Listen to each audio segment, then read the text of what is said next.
নওগাঁয় তারুণ্যের উৎসব উপলক্ষে বর্ণাঢ্য র্যালি, পরিষ্কার পরিচ্ছন্নতা এবং তারুণ্যের ভাবনায় আগামীর বাংলাদেশ শীর্ষক এক কর্মশালা অনুষ্ঠিত হয়।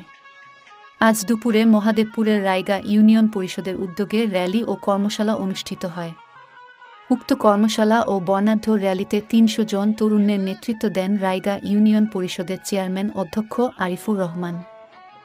অনুষ্ঠানে রায়গা ডিগ্রি কলেজ, মাতা জিহাদ বিএম কলেজ, রায়গা উচ্চ বিদ্যালয়, কুড়াইল শেরেবাংলা উচ্চ বিদ্যালয়, শেরপুর কুড়ারিপাড়া কচির উদ্দিন দাখিল মাদ্রাসা, কুন্দনা দাখিল মাদ্রাসা সহ উপজেলার বিভিন্ন শিক্ষা প্রতিষ্ঠানের শিক্ষক ও শিক্ষার্থীরা অংশগ্রহণ করেন। র্যালি শেষে সকলেই পরিচ্ছন্নতায় অংশগ্রহণ করেন।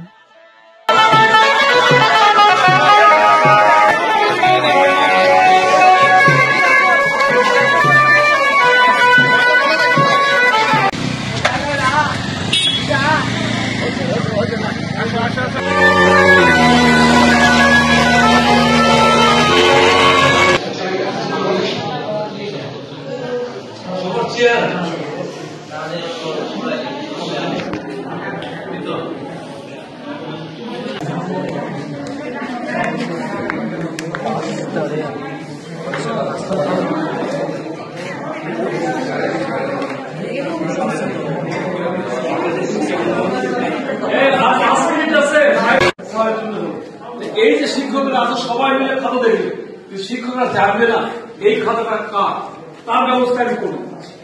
সেখানে তো লিখবে না যে রায়গা হাই স্কুল, কুড়ারিপাড়া অমুক লেখা যাবে।